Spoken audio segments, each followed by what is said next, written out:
COVID-19 has affected everybody, but it's affected small businesses even more than normal.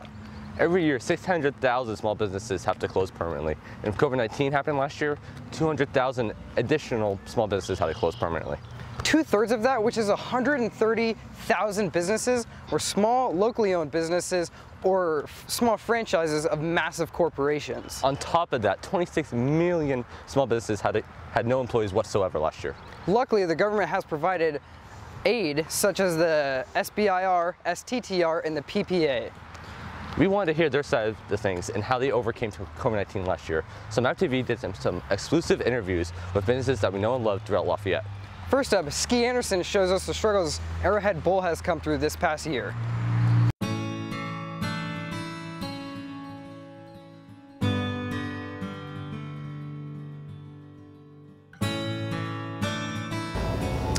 Bowling is an interactive event. It involves being with people. It involves being around others. So when you have a situation where now all of a sudden people have to be distant, it makes things difficult. So we were spreading people out. We were doing everything we could to sanitize the bowling balls and the shoes to keep everything clean. We have learned many new things that are going to help us down the road to keep our center cleaner and safer for our customers. Well, you don't really have a choice. The CDC guidelines are the ones that pretty much determine how things are going to go.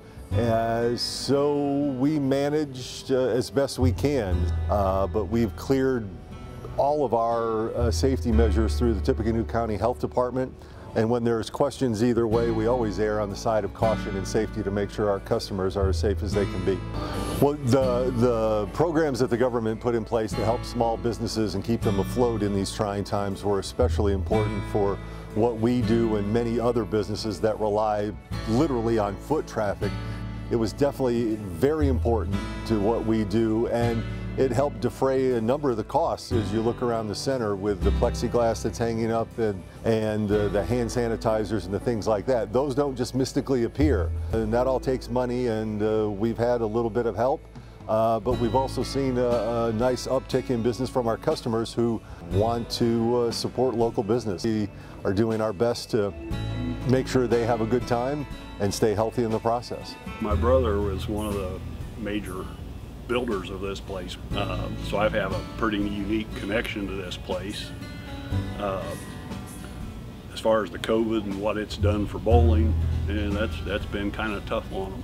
Just the tournament bowling and the competition has kind of dried up.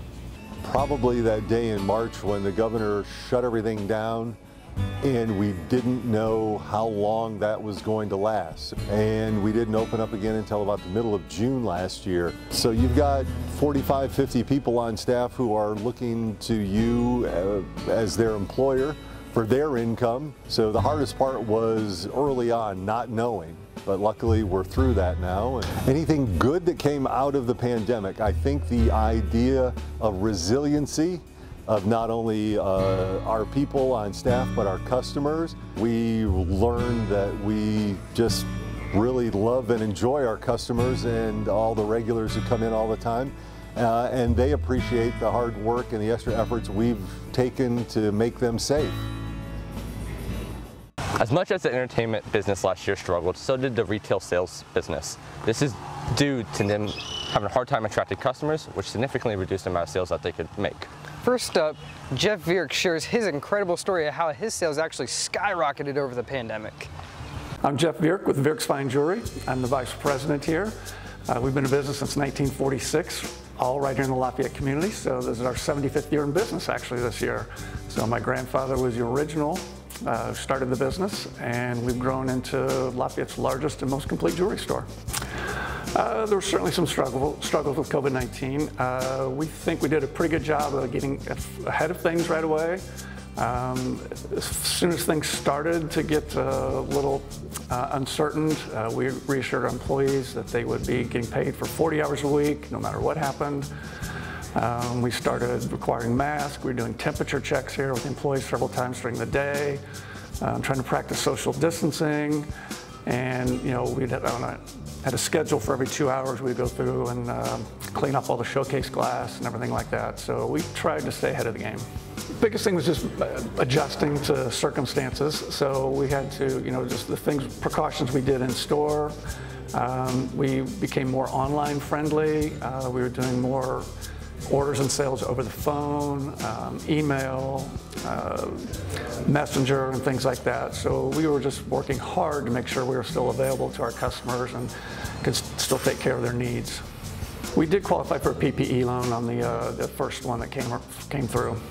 That's good. Was that beneficial to you guys in any significant way? Yeah, it helped with payroll because we were.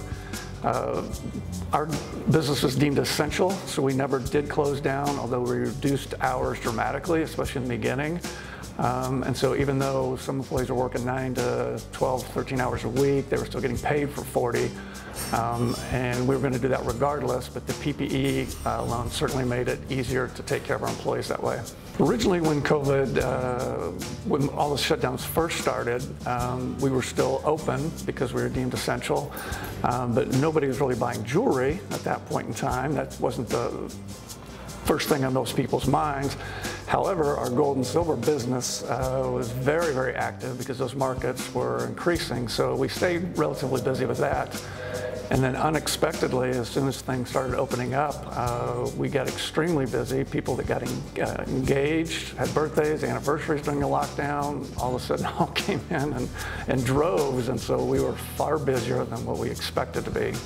So it was a nice surprise. Believe it or not sure how, but we had a record year last year.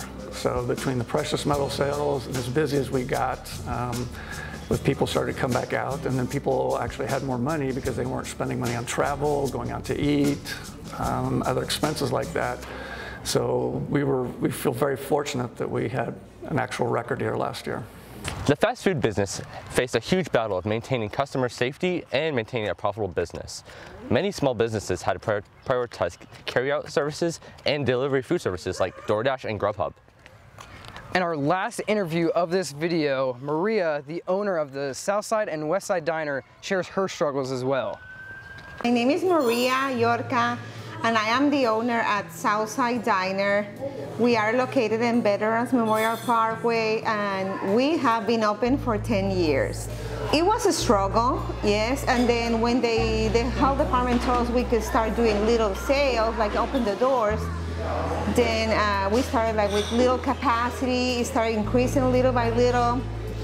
The cleaning, the sanitizing, the extra employees to do that, all the people that we needed to have here to do carry out and sales in the store. So all of that was a struggle. The biggest impact was probably the sales, how our sales got at the end of the year. We noticed, like, especially in one of the locations, we had to close for a whole month, and the other locations stay open, but the sales were probably like 25% of our regular sales.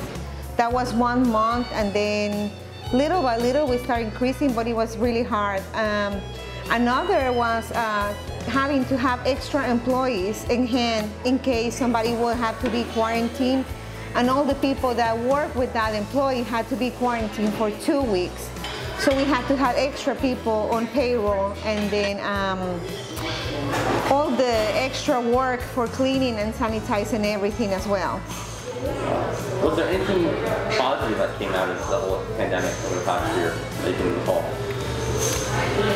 I mean, yes, I think probably our practices got better. I mean, to be running a business in a safer way. I mean, we probably didn't do all the sanitizing and stuff, so that's a good thing. I mean, for anything, it's just, even for the flu, it's good, you know, to have procedures for everything that we didn't have in place.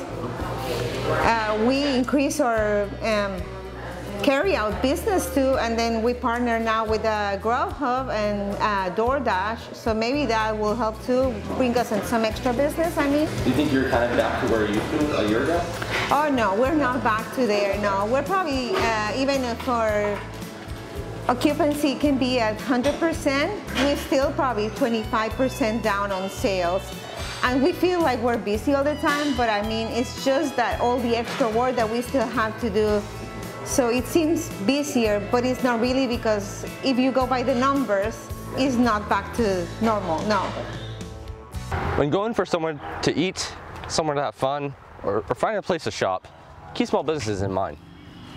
That concludes our documentary. Thanks, Mavs. We'll see you next year.